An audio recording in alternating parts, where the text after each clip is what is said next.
Punto de polémica entre los que quieren libertad sin control y aquellos que ven un peligro que es muy difícil de detener. Las criptomonedas, bueno, pues se han convertido en la manzana de la discordia entre los usuarios, los bancos, los gobiernos y algunas instituciones monetarias. Hablar del Ether o del Bitcoin es algo muy normal para muchas personas, pero cientos de millones no entienden ni una sola palabra de a lo que nos estamos refiriendo. Quizá usted sí. Hoy aquí en el Zoom queremos abordar este tema con expertos y saber si es tan grande la amenaza como algunos la pintan con estas criptomonedas y también si son tan grandes los beneficios y las virtudes que otros señalan sobre esta nueva realidad financiera. Mucho que aprender. Quédense. Empezamos.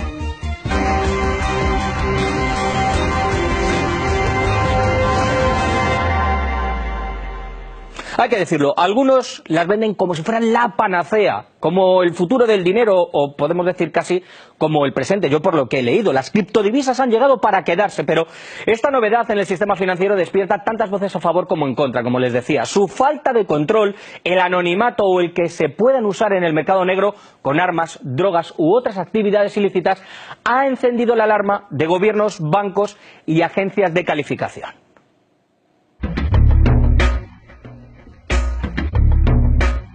Para combatir la financiación del terrorismo es cada vez más necesario recurrir al poder de la tecnología financiera o fintech. Claro que el fintech es un arma de doble filo. Se puede utilizar para contribuir al terrorismo o financiarlo, aprovechando el anonimato de las divisas virtuales. Pero también puede ser una herramienta poderosa para reforzar nuestras defensas contra la financiación del terrorismo. Ya lo han visto, la falta de control es lo que más nervioso pone a los organismos internacionales, a los gobiernos, a los presidentes, agencias de calificación, entidades bancarias, a muchos. De las actividades ilegales que podrían ser realizadas cuando esas criptodivisas se usan, eso también lo advierte un informe de ¿quién? De JP Morgan, publicado en septiembre y difundido por algunos medios de comunicación. Vean. El suministro de las criptodivisas no está controlado por los bancos centrales y pueden utilizarse para evitar controles de capital, permitir la evasión de impuestos o financiar transacciones ilegales en la web. Bueno, no es de extrañar que JP Morgan haga estas declaraciones, quizá para sembrar un poco de miedo, porque son este tipo de firmas, de bancos, de agencias también, por otro lado, los que quieren controlar todo, o al menos que se controle este fenómeno que se les escapa de las manos, casi como a usted y como a mí. Y pese a que el fondo es bueno de ese control, me refiero a no permitir que los malos, digámoslo así, usen esta herramienta para realizar grandes transacciones sin que nadie lo sepa, también hay que dejar claro que en el momento en el que esas criptodivisas pasen a estar controladas, pues van a perder toda su esencia. En la actualidad ningún gobierno ni empresa establece lo que valen. Su valor, por ejemplo, a diferencia de otras divisas, pues está en la especulación, donde se juega un papel fundamental. La criptomoneda es usada por los inversores como un refugio, como el oro, por ejemplo, para que sea un paraguas ante las tormentas del mercado, ante las incertidumbres o las crisis que afectan a bancos o a sistemas económicos, pero también reside el miedo de caer en los mismos casos, por ejemplo, que en los esquemas Ponzi. Creo que debemos intentar no categorizar nada que tenga que ver con las divisas digitales en estos esquemas de especulación similares al esquema Ponzi. Hay mucho más que eso. De nuevo nos advierte Lagarde. El caso del Bitcoin, por ejemplo, es sin duda uno de los más notables en cuanto a esto de la inversión, pero también de la especulación. Por ejemplo, miren, el conocido activista, le conocen todos, Julian Assange, ha ganado un buen puñado de dólares invirtiendo en Bitcoins. Mi más profundo agradecimiento al gobierno de Estados Unidos, a los senadores McCain y Lieberman por haber impulsado a Visa, Mastercard, Payal, Amex, Moneybookers y otros, a la organización de un bloqueo bancario ilegal contra Wikileaks que empezó en el 2010. Gracias a este bloqueo invertimos en el Bitcoin con un rendimiento de más del 50.000%. Se han dado cuenta de lo que ha ganado el señor Assange, ¿no? Yo se lo decía a mis compañeros, no sé ustedes, pero yo ojalá tuviera algún Bitcoin a precio de hoy o de hace unos meses. No tendríamos la oportunidad de viajar, de comprarnos un coche bonito, aunque algunos de ustedes ya a estas alturas yo creo que se están enterando un poco más de lo que estamos diciendo o quizás se muestren reacios al uso. Yo les digo que hay que saber aprovechar las oportunidades de fenómenos como este. Este sistema parece que ha llegado para quedarse. Se sabe que muchos países están buscando formas de regular la circulación de las criptodivisas. Están empezando a crear la base legislativa necesaria. Basándonos en la experiencia internacional, tenemos que crear un ambiente legislativo que permita sistematizar las relaciones en este ámbito, proteger los intereses de los ciudadanos, las empresas y del Estado, ofrecer garantías legales para trabajar con instrumentos financieros innovadores.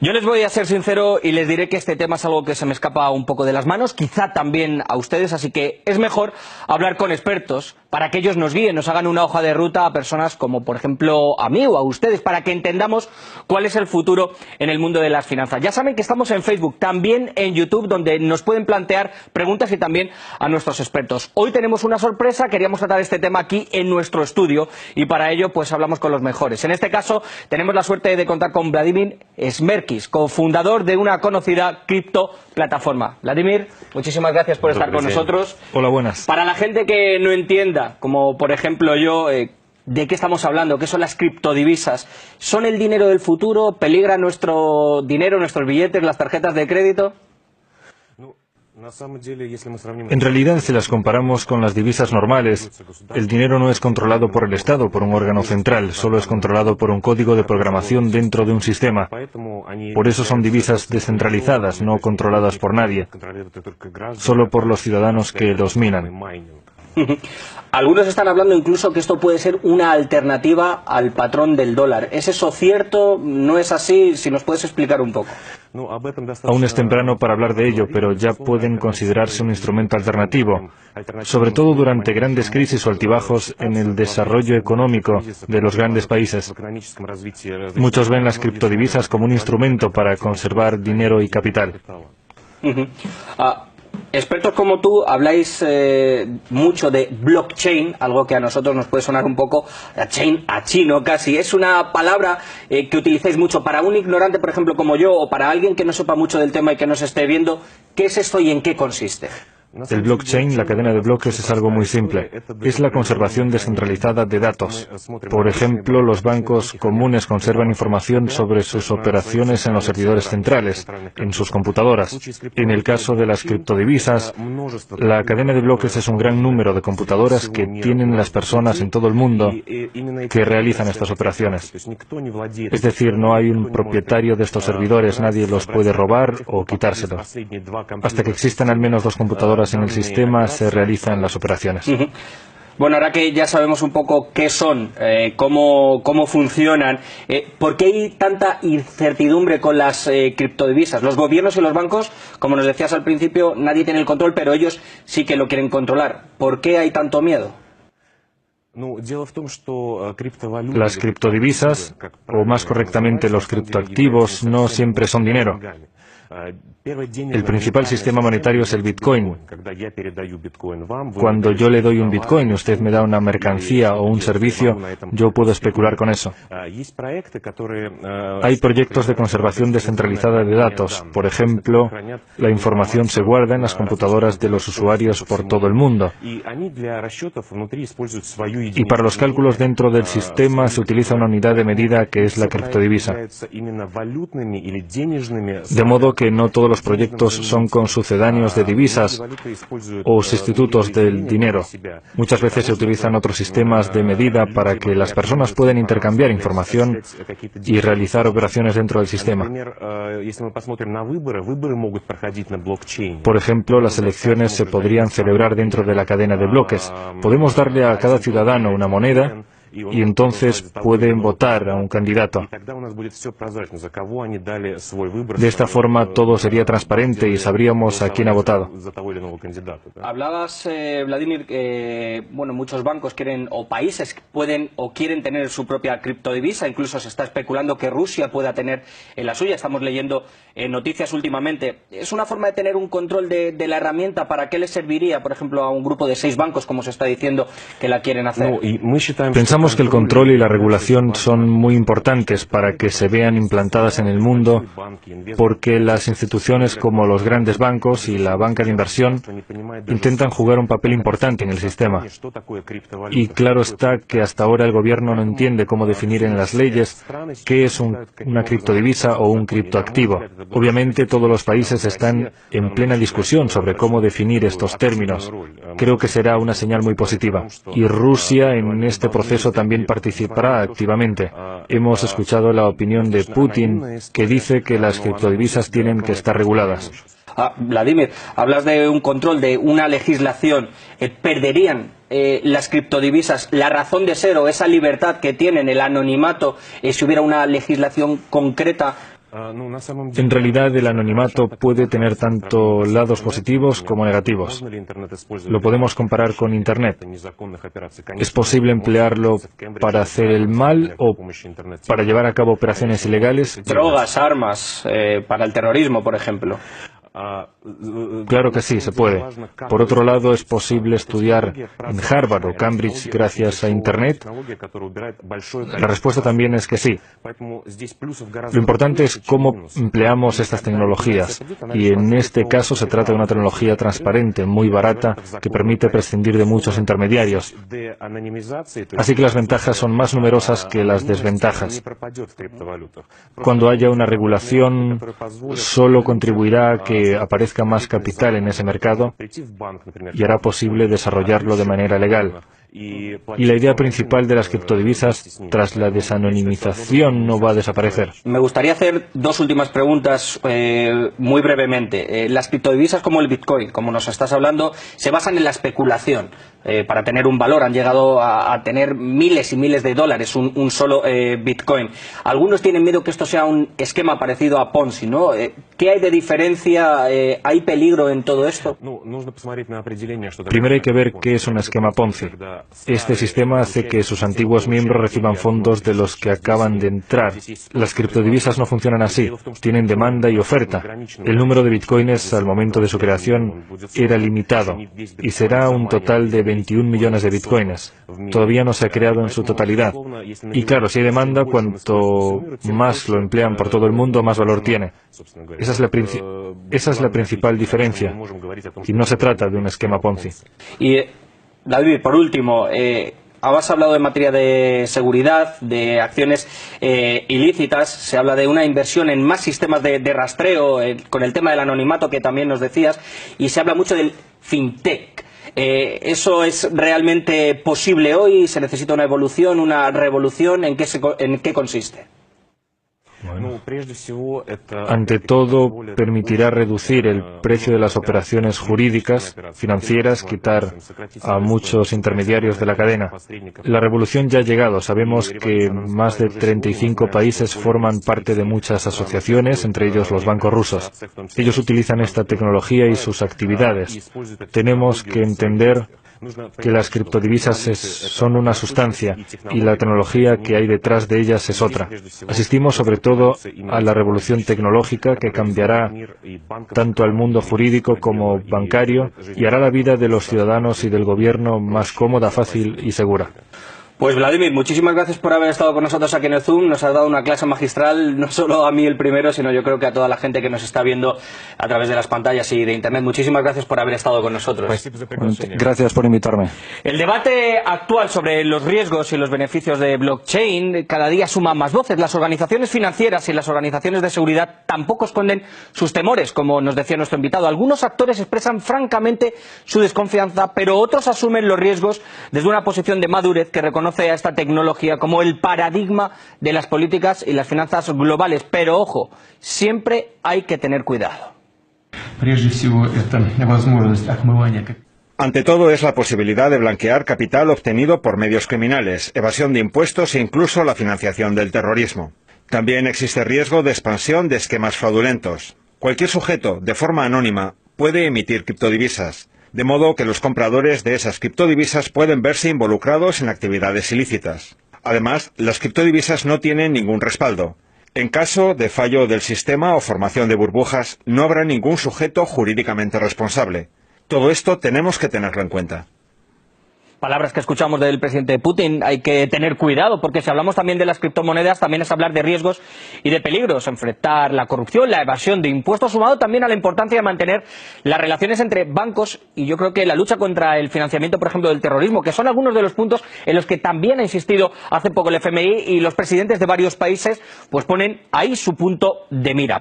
La propia Christine Lagarde habla pues del sector de servicios financieros, que dice que sí, que está preparado para asumir los cambios, pero no queda claro si, como yo he preguntado, esto era una evolución o una revolución, aunque sin duda exige que las políticas pues sean más experimentales y cooperativas sobre todo. Hoy en día resulta muy complicado vigilar, por ejemplo, yo creo, las actividades de los terroristas en esa franja. Las plataformas del mercado pues deben, según un documento por ese mismo organismo, por el FBI, pues fortalecer las gobernanzas, elaborar normas en un conjunto de autoridades, pero también de empresas. El objetivo no es otro que proteger la integridad de los datos, los algoritmos y las plataformas que involucren esto que se llama fintech, la tecnología financiera. El uso delictivo de las divisas virtuales en la red ha generado ciertas incógnitas, y entre ellas está la posibilidad de poder realizar transferencias con una gran opacidad.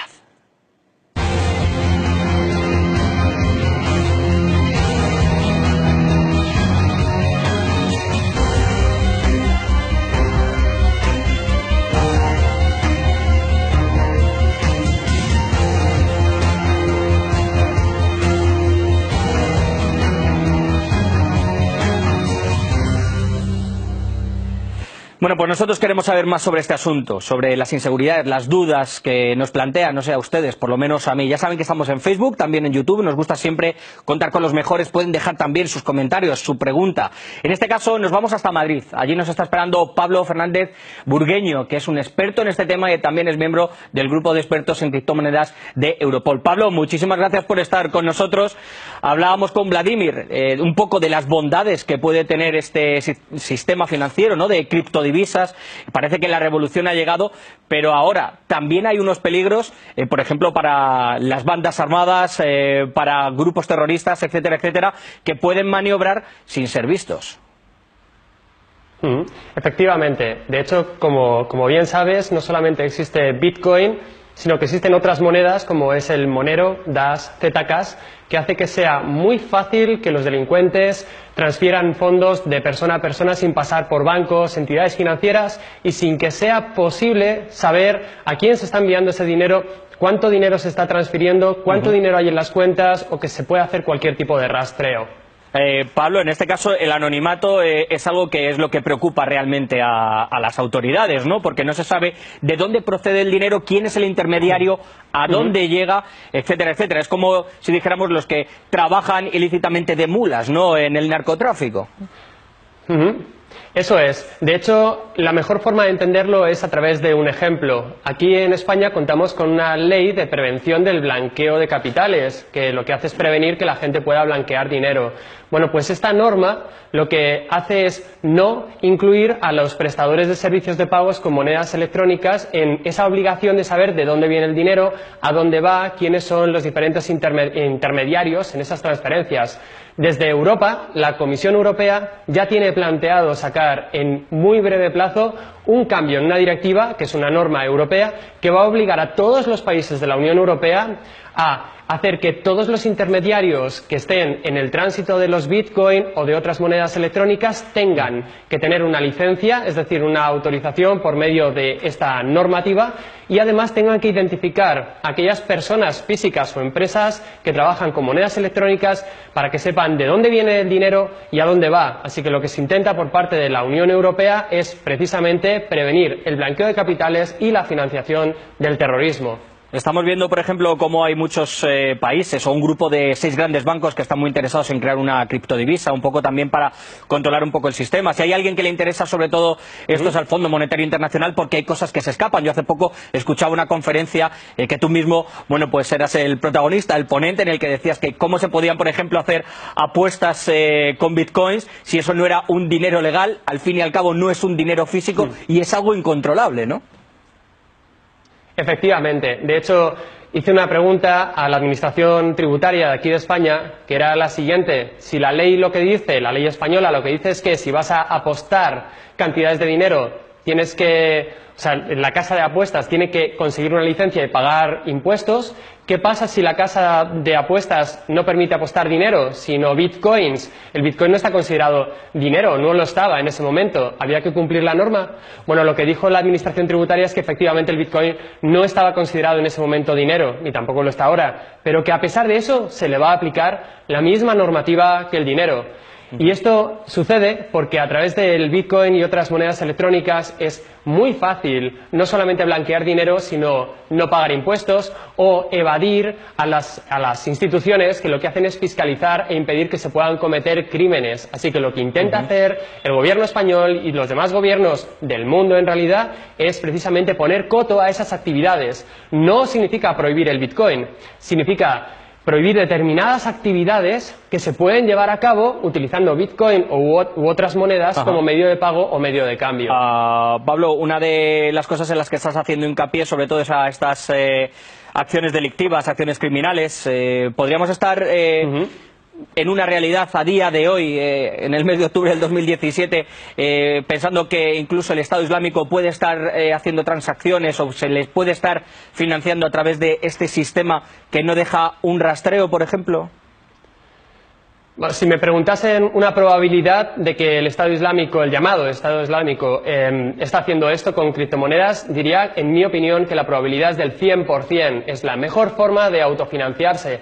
Es, de hecho, la manera que están utilizando ciberdelincuentes para conseguir dinero de aquellas empresas a las que atacan con sistemas, por ejemplo, los sistemas de malware ransomware, que lo que hacen, como supongo que conoces, por supuesto, es cifrar todos los archivos del ordenador, los archivos útiles, fotos, vídeos, textos, y para que el usuario cuyo ordenador ha sido infectado pueda volver a ver esos archivos, el contenido, le piden un rescate, y ya no lo piden en euros, en dólares o en otras monedas, lo están pidiendo en bitcoins, haciendo que sea mucho más difícil el rastreo del trazo del dinero y que sea prácticamente imposible identificar a los ciberdelincuentes. Se está utilizando el bitcoin y las demás monedas electrónicas para financiar no solamente actividades terroristas, sino para financiar actividades delictivas. Evidentemente también se utiliza para el bien, pero no hay que despreciar esta faceta. Pablo, uno de los países que está en el punto de mira hoy en la actualidad es Corea del Norte. Hay muchos rumores de que se está intentando financiar ese programa nuclear contra el que toda la comunidad internacional está en contra. De momento no se han encontrado esos rastros, por lo que nos estás diciendo, por la dificultad, pero existen igual muchísimas probabilidades. ¿Qué herramientas tendría que tener la comunidad internacional para saber esto? Porque prácticamente es imposible, es como el tema de los hackers, ¿no? Se puede hacer desde un lugar, con un domicilio, después con otro servidor, etcétera, etcétera. A día de hoy no existen, desafortunadamente, herramientas que sean eficientes para poder hacer precisamente esa búsqueda de la que estamos hablando, identificar no solamente las carteras de las monedas electrónicas que se destinan al mal, sino también los ciberdelincuentes que hay detrás o los destinos. Sobre todo, no ya tanto si se utiliza Bitcoin, que más o menos se puede hacer un pequeño rastreo a través de lo que se llama la cadena de bloques, sino a través de otras monedas electrónicas que permiten un mayor anonimato y privacidad, como las que hemos mencionado, Zcash, Monero y Dash, que no quiere decir que sean malas esas monedas, es decir, perjudiciales, sino lo que quiere decir es que están creadas como tecnología para facilitar la privacidad y el anonimato.